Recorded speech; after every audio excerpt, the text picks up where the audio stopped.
Hi friends, நீங்கள் ரொம்ப நேசித்த உறவு, ரொம்ப அன்பாக இருந்த உறவு, நல்லா ரெஸ்பெக்ட் மதிப்பு தந்து பேசின உறவு திடீர்னு பார்த்திங்கன்னா தரம் தாழ்த்தி பேசுவாங்க.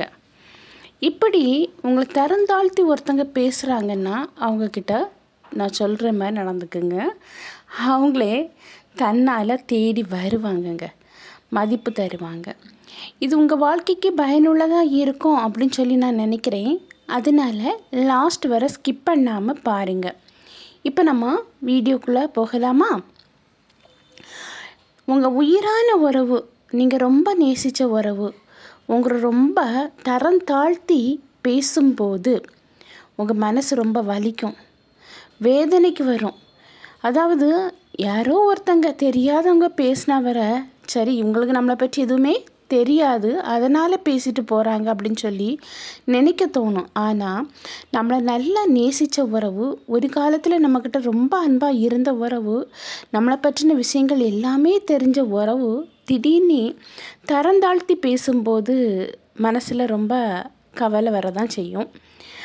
ஆனால் இப்படி தரந்தாழ்த்தி பேசுகிற உறவு எது அப்படின்னு சொல்லி பார்த்திங்கன்னா 100க்கு 80% என்னென்னா கணவன் மனைவிமார்கள் இருக்காங்க, அதே போல் காதலர்கள் இருக்காங்க, அதே போல் பிள்ளைங்க. அப்படி எல்லா உறவுமே ஒரு குறிப்பிட்ட ஸ்டேஜுக்கு பிறகு தரந்தாழ்த்தி பேச தொடங்குறாங்க.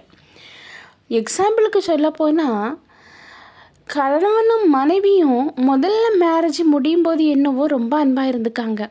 ஆனால் குடும்பங்கிறது சின்ன சின்ன பிரச்சனைகள் வரதானே செய்யும்.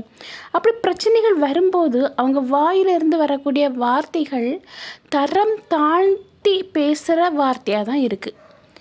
இதுக்கு முழு காரணம் என்ன அப்படின்னா ஒரு ஈகோ, நீ பெருசா நான் பெருசாங்கிற ஒரு ஈகோ அவங்களுக்குள்ளே வரும்போது ஒருத்தருக்கு ஒருத்தர் தரம் தாழ்த்தி பேசக்கூடிய சூழ்நிலைகளுக்குள்ளே தள்ளப்படுறாங்க, பேசுகிறாங்க.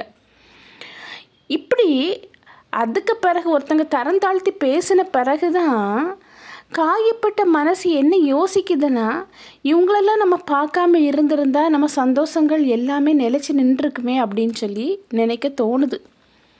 அப்போது ஒருத்தங்க உங்களை தரம் தாழ்த்தி பேசுகிறாங்க அப்படின்னா, அதுவும் நீங்கள் நேசித்த உறவு உங்ககிட்ட இப்படி நடந்துக்குச்சுன்னா நீங்கள் அதுக்காக கவலைப்பட தேவையே கிடையாது. கவலைப்படாதீங்கன்னே சொல்லுவேன். அதே போல் சில காதலர்கள் ஏதாவது ஒரு மிஸ் அண்டர்ஸ்டாண்டிங் வந்துடுச்சுன்னு வைங்களேன், அதுவரை ரொம்ப அன்பாக இருப்பாங்க, அக்கறையாக இருப்பாங்க, பாசமாக இருப்பாங்க. ஆனால் ஏதோ ஒரு சின்ன மனக்கசப்பு வரும்போது தரம் தாழ்த்தி பேசுகிறாங்க. அதே போல் பிள்ளைங்க வயசான பிறகு பெற்றோரை பேசுகிறாங்க. இப்படி எல்லாருமே ஒருத்தருக்கு ஒருத்தர் தரம் தாழ்த்தி பேசிக்கிட்டே தான் இருக்காங்க இந்த உலகத்தில். இப்படி நேசித்த உறவு, அன்பான உறவு தரம் தாழ்த்தி பேசும்போது அதாவது பாதிக்கப்பட்ட அந்த நபர் என்ன யோசிக்கிறாங்க அப்படின்னா, இவங்களெல்லாம் போய் சந்திக்காமல் இருந்திருந்தா நம்ம இந்த உலகத்தில் நிறைய சந்தோஷத்தை இழந்திருக்க மாட்டோம், இப்படி முறிஞ்சு போய் உட்கார்ந்து இருந்து அழுதுருக்க மாட்டோம்.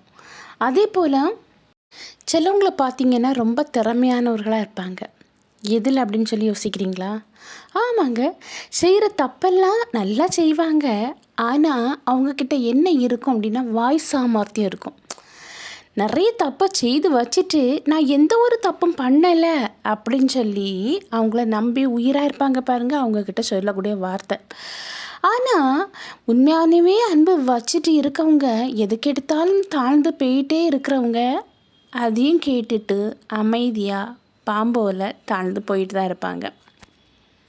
ரொம்ப நல்லாவே தரந்தாழ்த்தி பேசியிருப்பாங்க. ஆனால் அது பேசினதை நியாயமும் படுத்துவாங்க, விட்டு கொடுத்துட்டு போவாங்க பாருங்கள். அவங்களுக்கு தெரியும் இவங்க அவங்கள ரொம்ப தரந்தாழ்த்தி பேசுகிறாங்கங்கிறது அந்த எதிர் ஆப்போசிட் பர்சனுக்கு தெரியும். ஆனாலும் விட்டு கொடுத்தே பழகி போகிறவங்க அதுக்கும் வளைஞ்சு கொடுத்து தான் போயிட்டுருக்காங்க. எறும்பு புத்து பார்த்துருப்பீங்கன்னு நினைக்கிறேன். அந்த எறும்பு புத்துக்கு பக்கத்தில் போய் நீங்கள் எவ்வளவு தான் நீங்கள் அதை இனிப்பான ஸ்வீட்டை வச்சாலும் அது லாஸ்ட்டில் பக்கத்தில் போய் நின்னோன்னு வைங்களேன், கடிக்க தான் செய்யும். அதே போல் ஒரு பாம்பு புத்து இருக்குன்னு வைங்களேன், அது பக்கத்தில் பாலை ஊற்றி நம்ம பாம்புக்கு வளர்த்தாலும் அது கொட்டுற நேரம் கொட்டி தான் தீரும். அதே போல் தான் எவ்வளோதான் நீங்கள் ஒருத்தங்கக்கிட்ட அன்பும் அக்கறையும் பாசமும் நீங்கள் கொண்டு கொடுத்தாலும் தரம் தாழ்த்தி பேசுகிறவங்க பேசிட்டு தாங்க இருப்பாங்க. ரொம்ப அன்பை கொட்டி ஒருத்தங்களை ரொம்ப நம்பிட்டு இருக்கும்போது அவங்க உங்களை தரந்தாழ்த்தி பேசும்போது இந்த உலகத்தில் நமக்கு நீ யாருமே இல்லை அப்படின்னு சொல்லி ஒரு தைரியம் இல்லாத ஒரு நிலைமை வரும். அப்படி தைரியத்தை மட்டும் இழந்து போகாதீங்க. இப்போ யோசிக்கலாம், தரந்தாழ்த்தி பேசினா இவ்வளோ மனசு கஷ்டப்படுமா அப்படின்னு சொல்லி. ஆமாங்க, ரொம்ப அன்பாக உயிராக நேசித்த உறவு பேசும்போது இதெல்லாம் ஃபீல் பண்ணுவாங்க.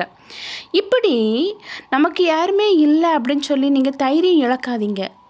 எல்லாம் இழந்து போனாலும் உங்கள் தொழில் உங்களுக்கு உறுதுணையாக இருக்கும். ஒரு தொழிலை ரொம்ப கற்று வச்சுக்குங்கன்னு சொல்கிறேன். எதுவுமே தெரியாமல் இருக்காதீங்க, வாழ்க்கை கெட்டு போயிடும். ஏதாவது ஒரு தொழில் உங்களுக்குன்னு தெரிஞ்சு வச்சுக்கிட்டிங்கன்னா எல்லாரும் இந்த உலகத்தில் உங்களை விட்டுட்டு போனாலும் உங்கள் கை கால் ஆரோக்கியமாக இருந்தால் உங்கள் தொழில் உங்களை கைவிடாது. ஒருத்தங்களுக்கு எனக்கு உண்மையாக இவங்க இருக்காங்க அப்படின்னு சொல்லிக்க ஒரு உறவு இல்லாமல் இருக்கிறவங்க யார் தெரியுமா? அதாவது இவங்க அடுத்தவங்களுக்கு உண்மையாக இருந்திருப்பாங்க, ரொம்ப அக்கறையாக இருந்திருப்பாங்க. அவங்களுக்கு தாங்க உண்மையான உறவு கிடைக்கிறது ரொம்ப ரொம்ப கஷ்டம். உங்கள் உண்மையான அன்பு எந்த இடத்துல நிராகரிக்கப்பட்டாலும் உங்களுக்கு அது ஒரு பிரயோஜனம் இல்லைங்க. அதாவது பாதிக்கப்படுறது யார் நிராகரிக்கிறாங்களோ அவங்க தான். ஏன்னா உங்கள் உண்மையான அன்பு அவங்களுக்கு தெரியலை. நீங்கள் ரொம்ப அன்பாக நேசித்த உறவு இன்றைக்கி உங்களை தரக்குறைவாக பேசுதுன்னா ஒன்றுலே நீங்கள் அந்த உறவுக்கு எனி டைம் அவைலபிளாக இருந்திருக்கீங்கன்னு அர்த்தம். அன்பு இருக்குது அப்படின்னு சொல்லிட்டு அவங்க கூப்பிட்ற நேரம்லாம் நீங்கள் போயிருப்பீங்க. அதே போல் அன்பு இருக்குது அப்படின்னு சொல்லிட்டு அவங்க உங்களை ஏளனமாக பேசும்போதும் உங்களை அவதூறாக பேசும்போதும் வர கேட்டுட்டு எதுவுமே சொல்லாமல் நீங்கள் அமைதியாக இருந்திருப்பீங்க. அதனால தான் இன்றைக்கி உங்களை இவ்வளோ தரக்குறைவாக பேசுகிறாங்க. ஒருத்தங்க தரக்குறைவாக பேசுகிறதுக்கு காரணமே நாம தானே.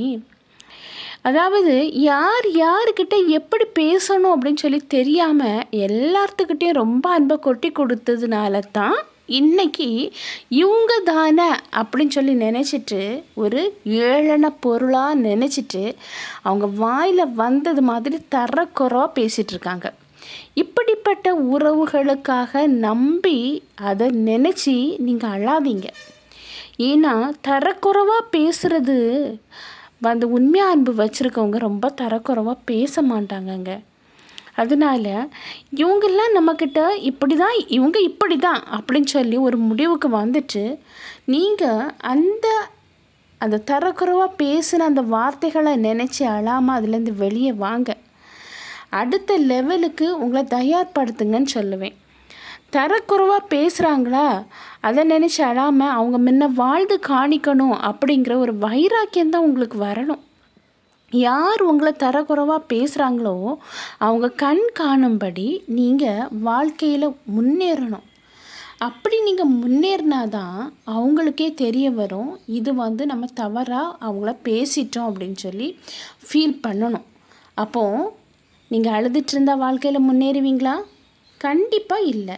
அப்போது நீங்கள் அவங்க சிந்தனைகள் அவங்க நினைவுகள்லேருந்து வெளியே வந்து அவங்க என்ன வார்த்தையை பேசுனாங்களோ அதை உங்கள் மனசில் வைராக்கியமாக வச்சுட்டு ரொம்ப மட்டம் தட்டி பேசுனாங்கன்னா நான் அப்படி இல்லை, நான் அவ்வளோக்கு குப்பை இல்லை, நான் பொக்கிஷம் அப்படின்னு சொல்லி அவங்க கண் காணும்படி நீங்கள் வாழ்ந்து காணிக்கணுங்க.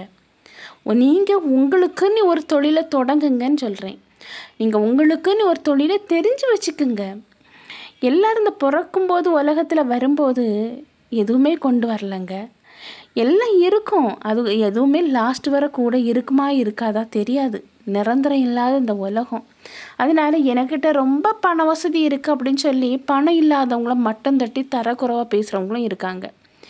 அது பணம் எப்போ யாருக்கிட்ட எப்படி இருக்குன்னு சொல்ல முடியாது. இன்றைக்கி பணம் ஒருத்தங்க கையிலன்னா நாளைக்கு இன்னொருத்தங்க கையில். அதனால் பணத்துக்கு இம்பார்ட்டண்ட் கொடுக்கவே கொடுக்காதீங்கன்னு நான் சொல்லுவேன். தரக்குறைவாக ஒருத்தங்க உங்கள்கிட்ட பேசுகிறாங்களா, அவங்க கண் காணும்படி நல்ல முறையில் அவங்கள விட முன்னேறி வாழ்ந்து காணிங்க. இப்படி நீங்கள் வாழும்போதே அவங்க பேசுவாங்க, மதிப்பாங்க. இதுதான் உண்மை. அப்போது உங்கள் தகுதியை நீங்கள் வளர்த்துக்குங்கன்னு சொல்கிறேன். ஓகே, இந்த வீடியோ உங்களுக்கு பயனுள்ளதாக இருக்கும் அப்படின்னு சொல்லி நினைக்கிறேன். நான் உங்களை நெக்ஸ்ட் வீடியோவில் மீட் பண்ணுறேன். அதுவரை பை, see you.